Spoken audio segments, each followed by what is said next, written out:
Morning, good afternoon, good evening, good times to wherever you are. My name is Dave Stokes, and hopefully you're here for, let me bring up the screen,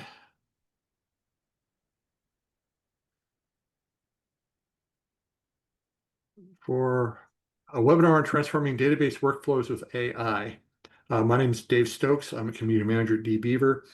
I've been here for about 6 weeks. I've been in databases forever, and this is something that's fairly new and exciting. If you're not used to DBeaver, I call it a universal database interface pool.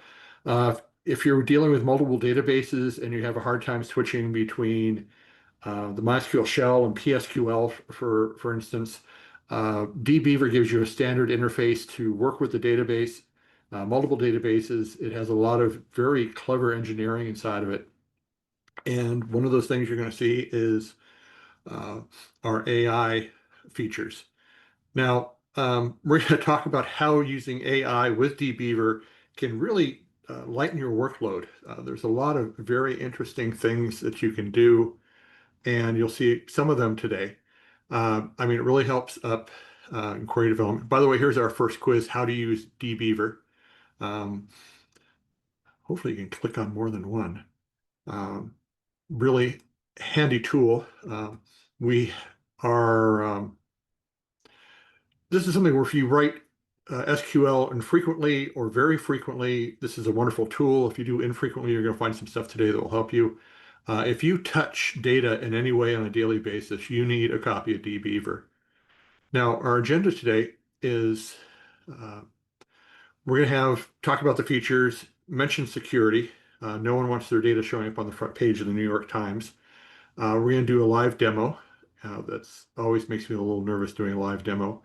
Do some questions and answers. And we have a very exciting giveaway at the end of this. And it's just not one uh, can koozie we're giving out. We got some really nice stuff for you all.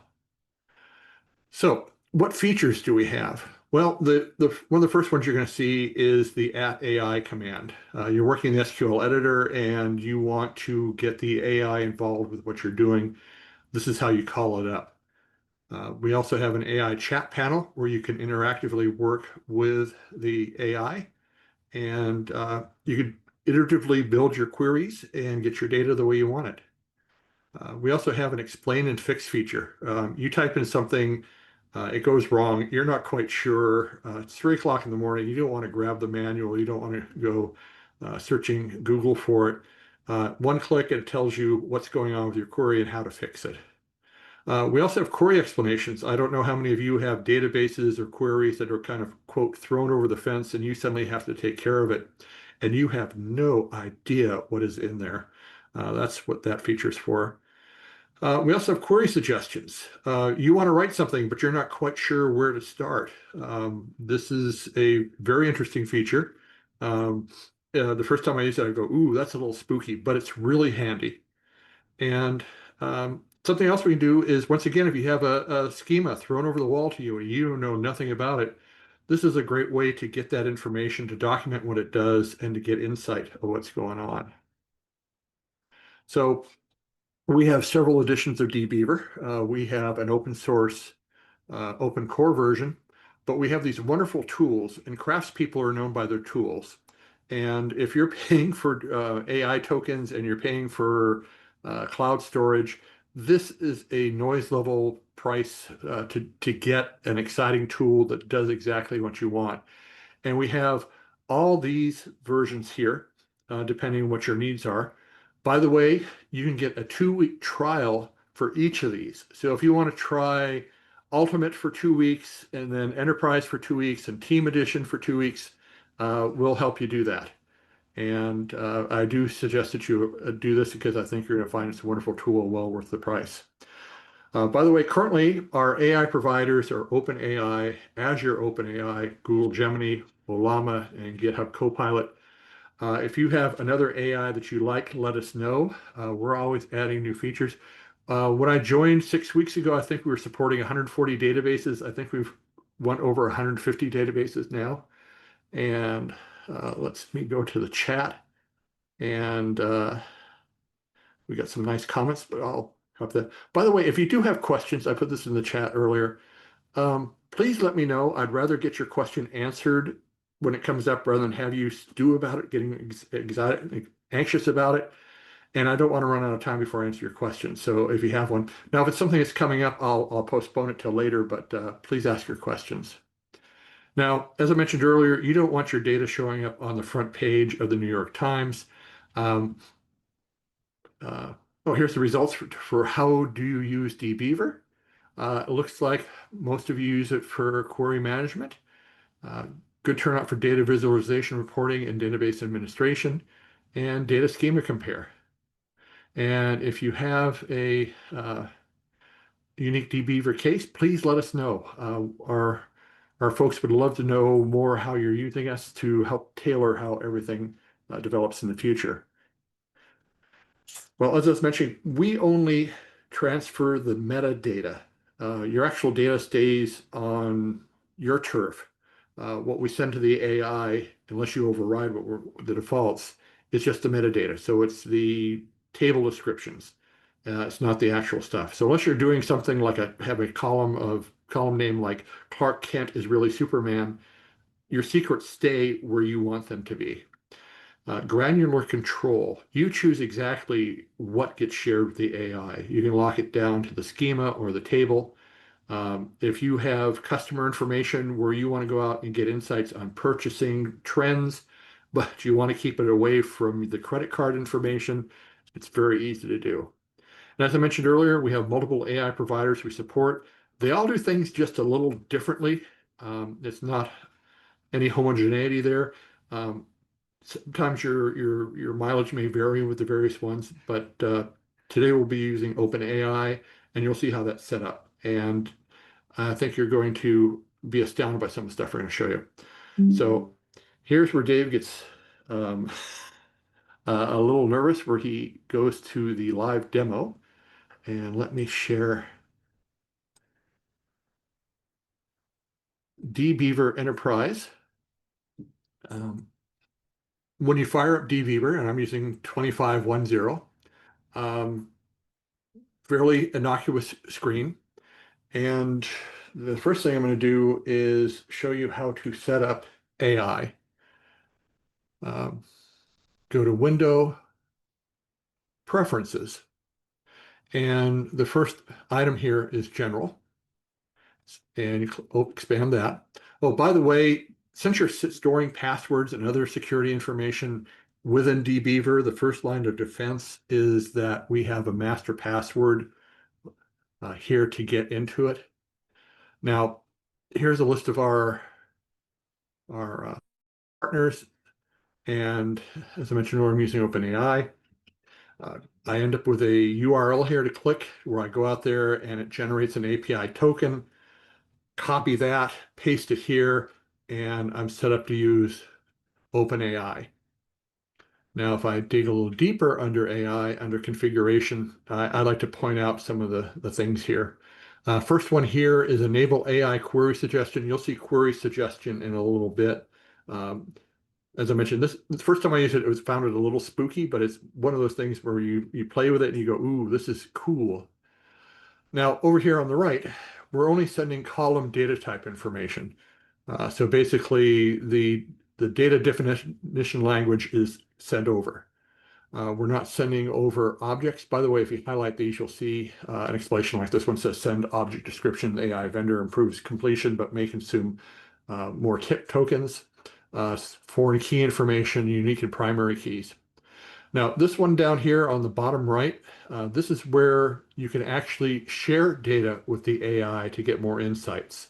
You're actually giving access to your data. If you don't want to do that, you don't have to turn this on. But if you want a little more insights, this will do that. And you can limit the number of rows.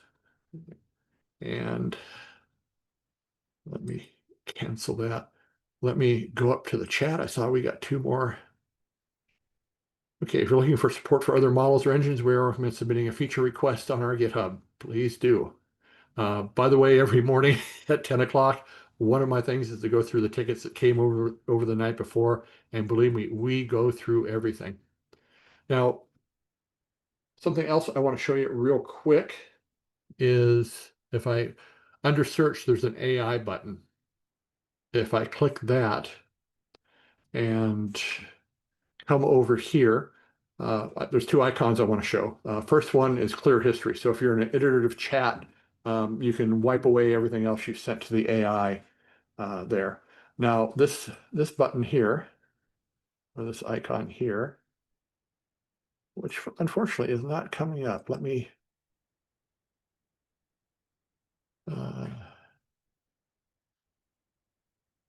go back to the default perspectives. Oh, this is something I always forget. Right now, I don't have a connection.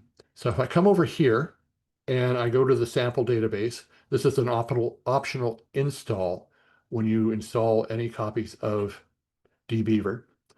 Now I can come over here and now I have a connection to the sample database. Now I hit the filter. And right now I'm limiting everything to the current schema. But if I want to customize that for tables and views, remember you can use views as a table.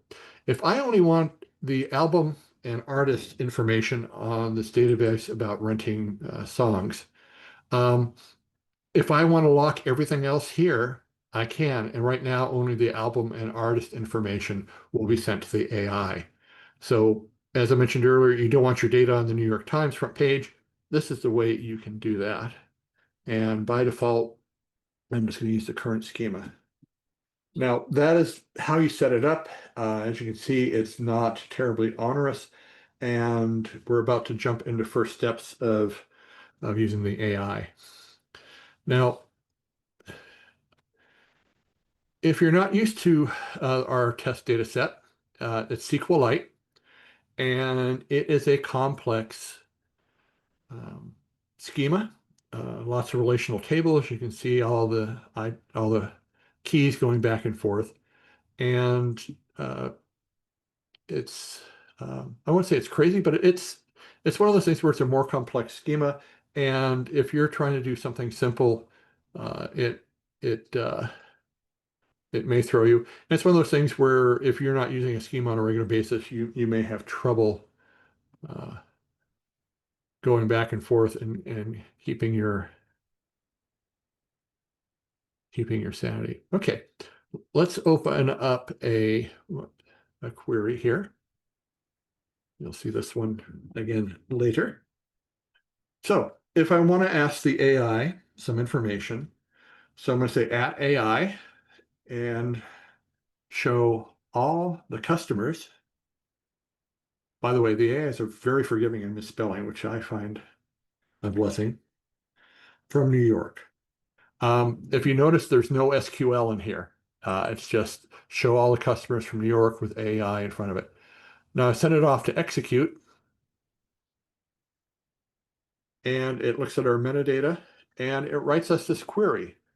Select from customer where city equals New York, and we have one customer, Michelle Brooks. Now, this has a nice iterative property where if we say, well, I want to gather data from some other capital city, type in Paris and re-execute. You'll notice that the query was changed from where city equals New York to where city in New York or Paris. And now we have 3 customer sets of information that we can look at. Very handy. Now, right now I want to stop and see if we have any questions in the chat. Doesn't look like there are right now. Oh, how will the data be used by the AI other than for our own company? Is it sourced out where or anywhere else? Will we keep private as their personal identifiable information? Well, the good news is unless you send it to the AI from DBeaver, that screen where we had the Mac 3 unset, it's not going to go out there. You can protect it as well as you can. If you want to do that, I'm not quite sure what the AIs do on the back end with your data, but we're trying to keep you and your data as safe as possible. Okay. By the way, if you want to follow up on a question, we can do that. That's not a problem. Okay, let me close output here. Let me change.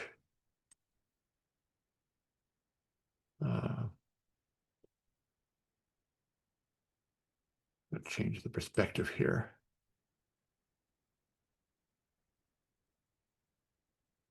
Customize perspective. Cancel. What I can do is move this over here. Well, I'm supposed to. Okay, now I'm going to open up the AI chat. Oh, there we go. Once again, our connection over here is DBeaver sample database. We have a new conversation. And what we're going to do is we're going to show all the customer records. And type down here lower right.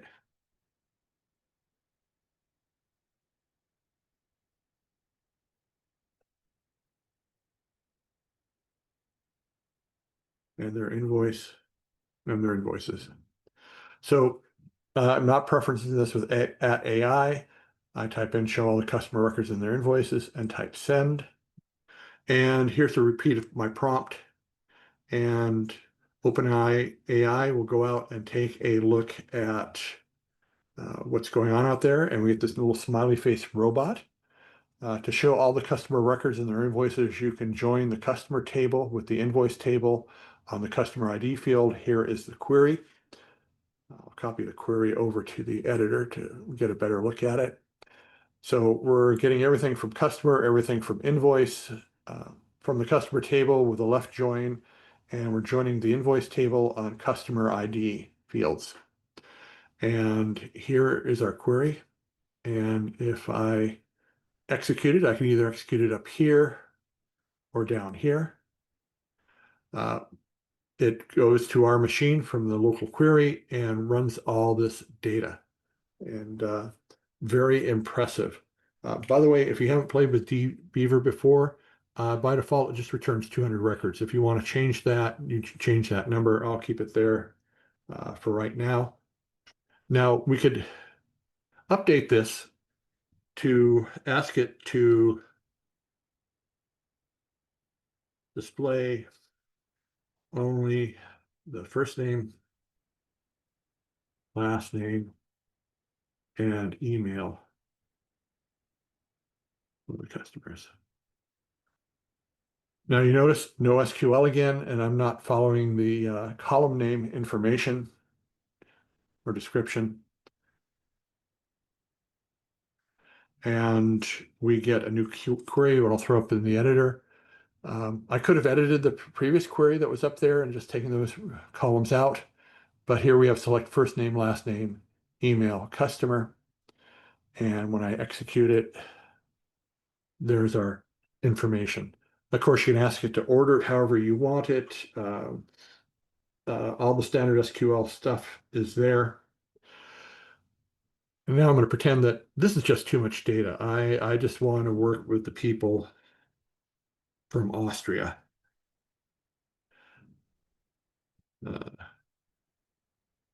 Select only customers.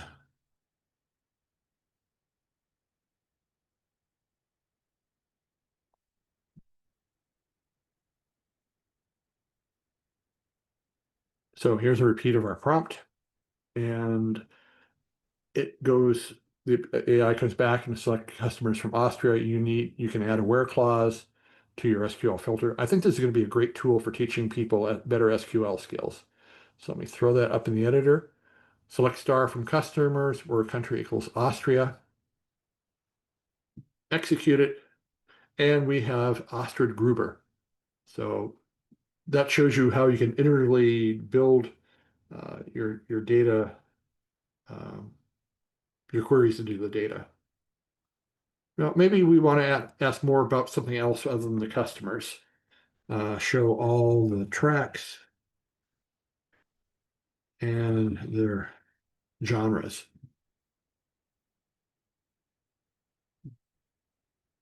So here's a repeat of the prompt.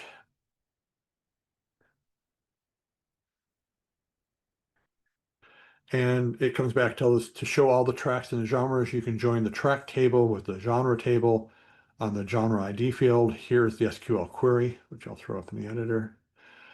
This query will turn all the fields from the track table and the name field from the genre table, referred to here as a genre name. So this is a very handy way to do stuff without having to write SQL. It gives us the data we need, and it's fast and it's enjoyable to use. And let's do another query. This one might be problematic if you're used to dealing with writing queries. You'll notice something that I'm doing a little weird. So we're going to select the name, company, email, city, and city of the top 10 customers. Now, if you notice before, we've had first name, last name on customers, and we're asking for top 10 customers. Well, that could be problematic.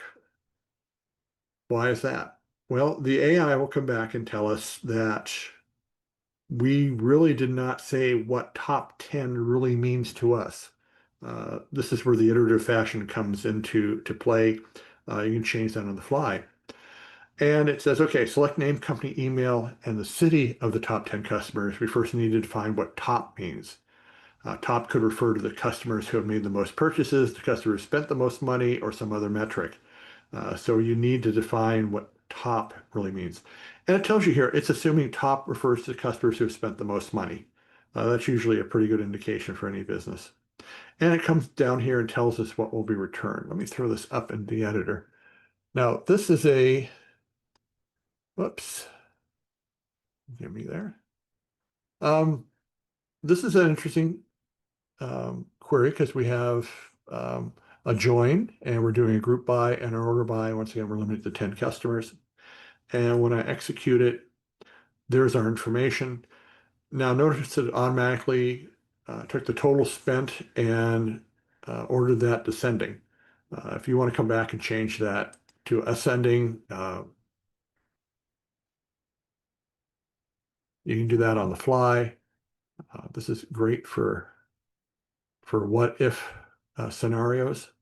And as you see, it's not very laborious, and I'm not going out there to look at the SQL manual. Well, right now we'd like to run another poll. Do you like this chatting approach? Does this seem to have some appeal to you? Do you think you could use it? We'd really love to know how you feel about this. I find it very exciting, and I want to see what you folks think about it.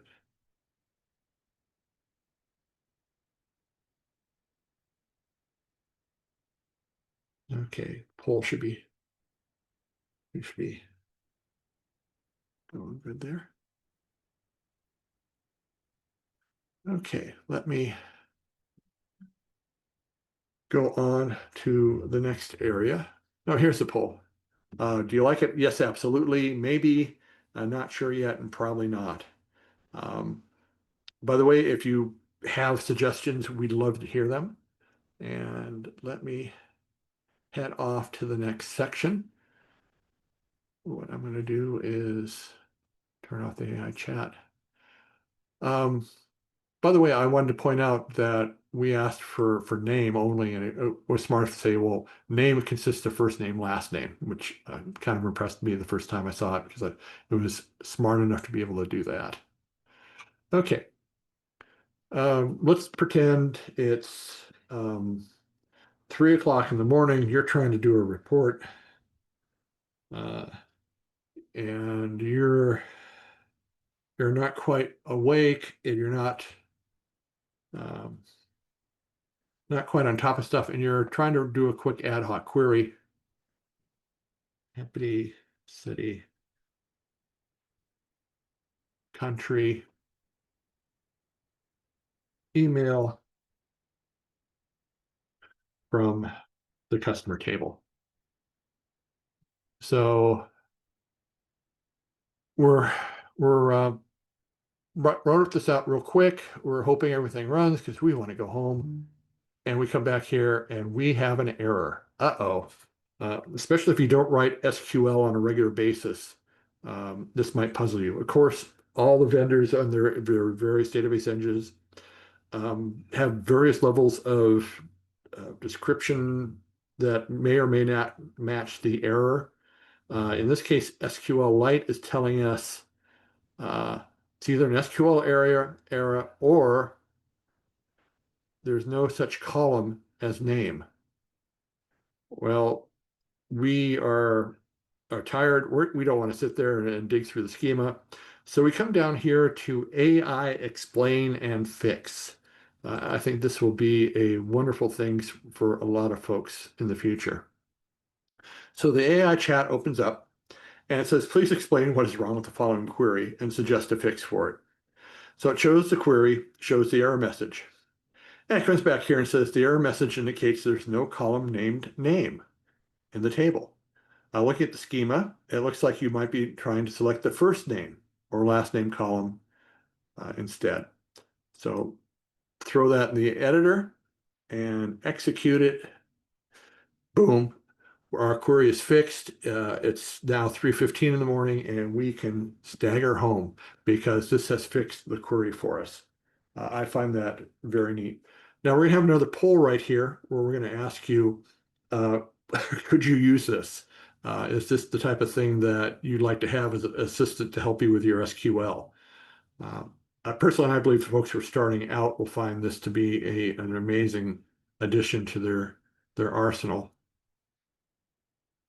And I'll give that a minute for the poll. And well, there we go. Oh, first, let's go back to the previous quiz. Would you use AI chat to help you build, adjust, and optimize SQL? Yes, absolutely. 35%. 46% said depends on accuracy. So that's 81% right there. And not sure and probably not coming in far behind. By the way, if you're not sure or probably not, let us know why not. Maybe there's something we can do to make this a little more facile for you. Okay, so some of you are saying, especially my old buddy Jens, hey, that's great. I like SQLite. Does this work with other databases? Well, of course it does. We support over 140 databases. The next one I'm going to go through is the Sequela database. If you've been in the MySQL world, this has been one of the steadfast databases used for training, education, blogs, documentation. Once again, it's similar in this case that it's a video rental store. For those of you who are fairly young, if you wanted to watch a movie and there was no such thing as streaming services, you actually had to go to a store and pick out a plastic cassette that had a movie on tape inside of it. And this data here represents what goes on in running a movie rental store. Once again, complex schema. If you're not used to using that schema, it's hard to remember where everything is. So I'm going to open up an SQL console and I'm going to ask it to, let me bring up the interactive chat. I'm going to ask it to display, by the way, display, show, select. The AIs are pretty good at picking up what we mean. Display the categories and revenue for each category. Typical response from someone running sales wants to know what's going on. And OpenAI comes back with an answer. Now it tells us the information you're asking for is already available in the sales by film category view. Now, unless you're really aware of the schema, you maybe looked at the tables, but you didn't go through and looked at the views. This is smart enough to go out there and say, hey, there's a view that already does this. Throw it up in the editor. I find that very, very, very exciting in that it does help you remember how to do things. So let's execute this query, and we come up with our information here. This looks good, but uh, I work with visual learners, or I'm a visual learner, and I want to see this in a chart. And I don't like bar charts for this sort of thing. I want a pie chart. So I can quickly change this to a pie chart from a bar, and I get this. This might be a little too busy, so let's change it from a maximum of 50 pie slices. Let's take that down to 9. Oh, that's a random number pickup. A little bit easier to read and visually appealing. You can export this. So if you need to put this in some other thing, we can save it as a PNG or, PNG. You can put that in your documentation or your report. Very handy. And let me, before I proceed on, uh, let's see if there's any other questions in the chat. Uh, let me go back.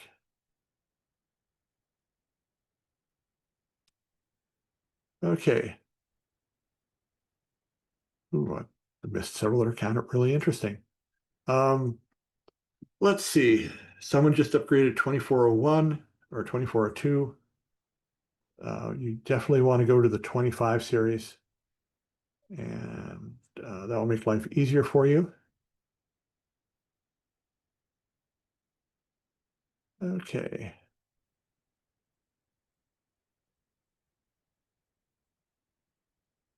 Here we go.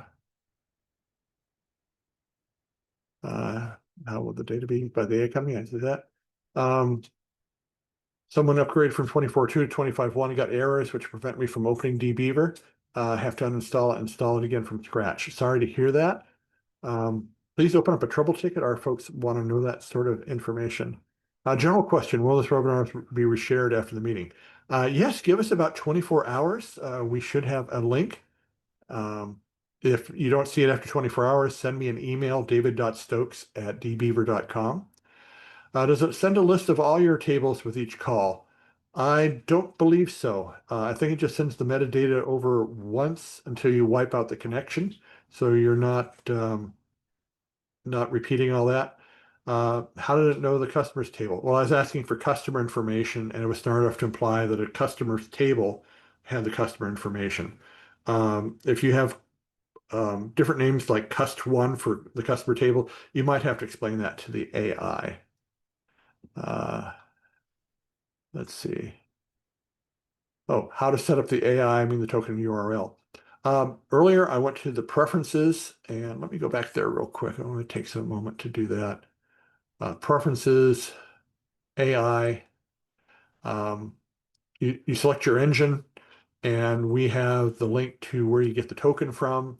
Go there, generate the token, cut it there, paste it here, and away you go. What is the number of characters put in a prompt? I've literally put in paragraphs and have it not thrown back at me. I'm not quite sure what the upper limit is or if there even is one. I do like the fact there are different AI models to select from. Well, thank you, Paul. Let's see. What's the success rate percentage based on your experience of the correct AI generated queries? When I started doing this about 6 months ago, 7 months ago, I would say it was 50-50. Over the past couple months, I think it's 70-30, maybe 80-20. Most of that is bad descriptive language on my part. As I mentioned earlier, we said top customer. Well, what do we mean by top customer? Um, Maybe we mean the tallest customers. I have no idea. Let's see. Any benchmark on the performance, like how fast we get the answer? Um, I'm not sure. I've only played with a couple engines, and they all seem around the same response to me. But it's interesting. They seem to vary just a little bit. And let's see. Let's go back to the next part, and we're going to go back to our. Get rid of Sequila here. Let me close that out. Okay.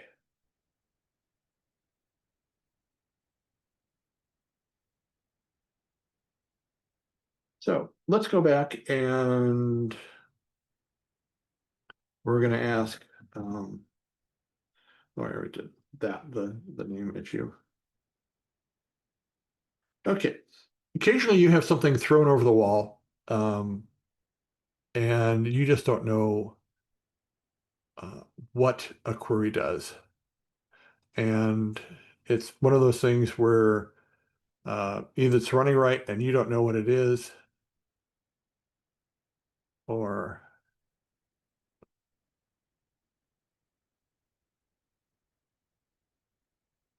okay, let me close that out.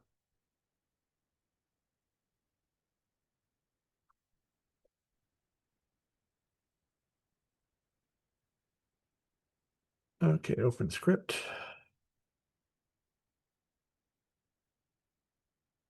Okay, I have a much more devious query. Hold on just a moment while I go and track that down. And for some reason, it's not coming up for my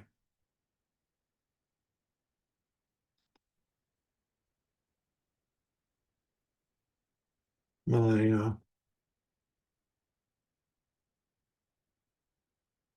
my presentation.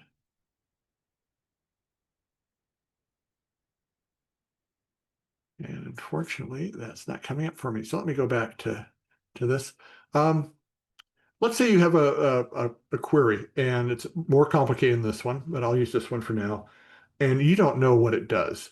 And it's got lots of joins and it's just mind-boggling. And maybe something's not working with it. Maybe your boss wants to add something to it and you don't know what it does.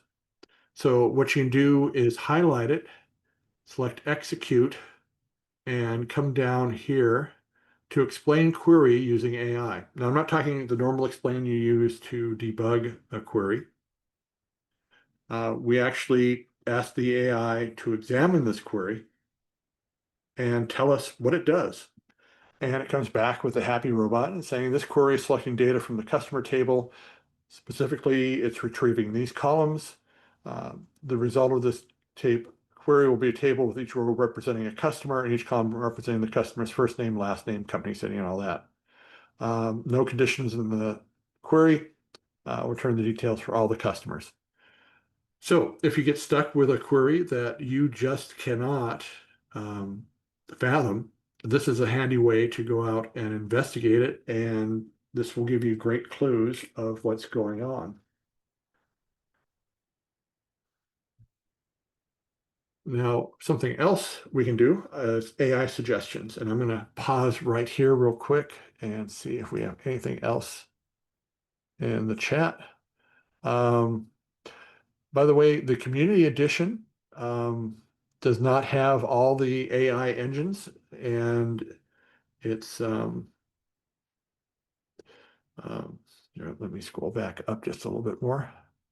So if you're not in favor of the ones we have there on the enterprise versions,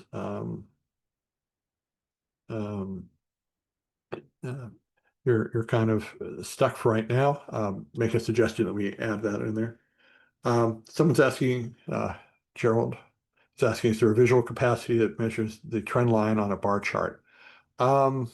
I'd have to go back and play with that. I'm still new with the project. I haven't played with the charting too much. And let's see. Llama is not an option in the community edition, unfortunately. Once again, I really recommend that you get a subscription to DBeaver because we add a lot of features, and mainly in the upper end things. It's open core, and some of the more serious stuff we really invest a lot of money in developing, and we'd like to recoup some of that if we can. And now we're going to something that I thought was a little startling the first time I did it. So let's get rid of this. So boss marches into your cubicle or your virtual cubicle and says, get me the list of the top 10 billing countries by total purchase.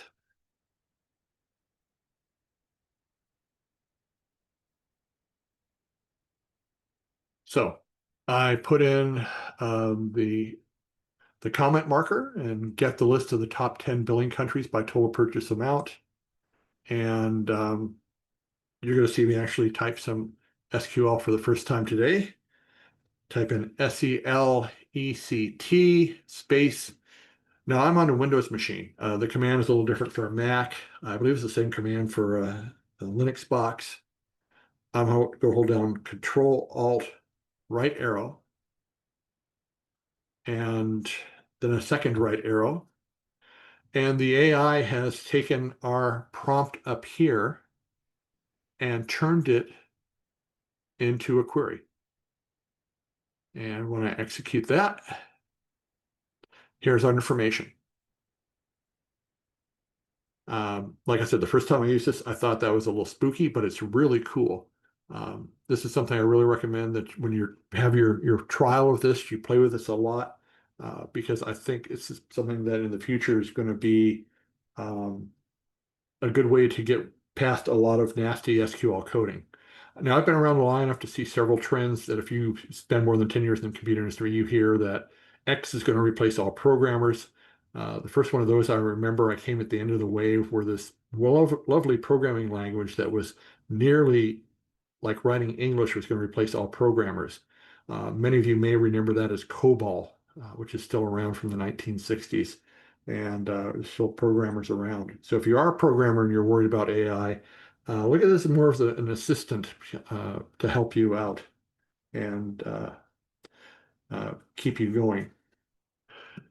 Now, something else we can do, once again, is maybe we don't understand something in a table, and we're interested in this invoice table, and we're not quite sure what's in there. So I don't know if you saw what I did. I right arrowed over it.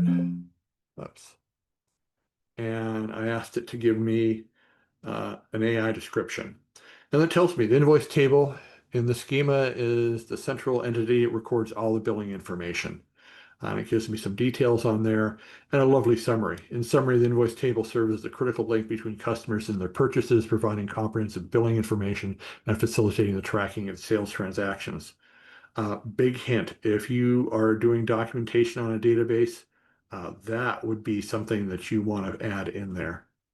Well, maybe it's just not one table that's causing us concern. Come up, right-click on the connection, and come down to AI describe database object. We'll send off the metadata to the AI, and it will take a look at all the various tables and the columns, and it will come back and report to us what exactly is in the schema. And this database schema consists of several interconnected tables that store information about our music store. So if we didn't know this about the music store, suddenly we got the 40-watt light bulb going off over our head.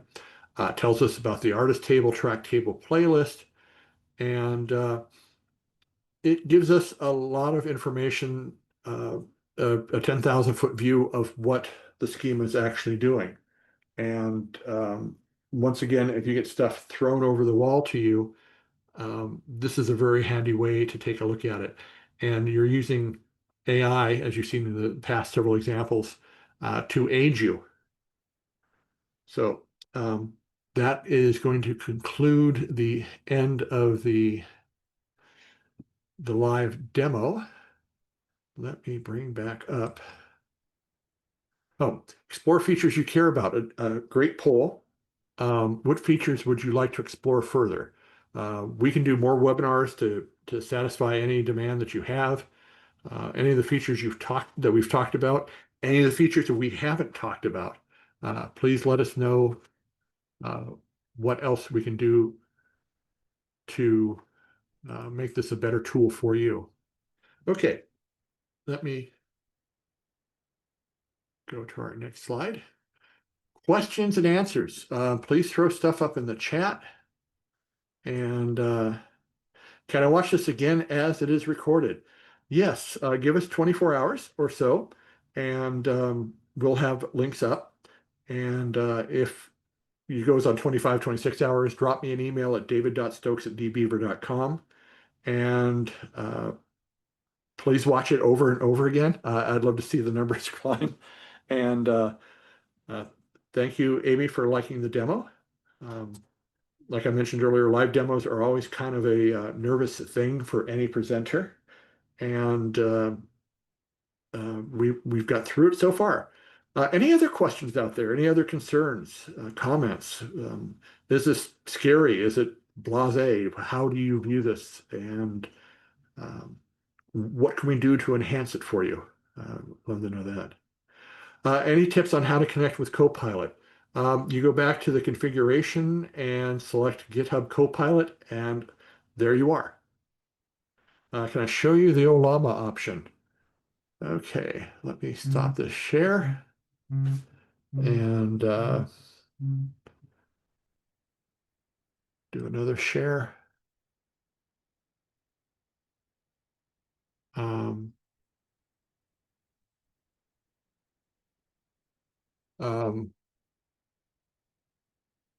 by the way, we have a giveaway coming up in a moment, so don't go away yet. Be really excited there. Once again, you come down to this AI menu, you select Olama. You'll see a link to go out there and get a token. Go to that link, get the token, cut it, paste it, put it in here, and apply it, and away you go. It is literally that simple. It's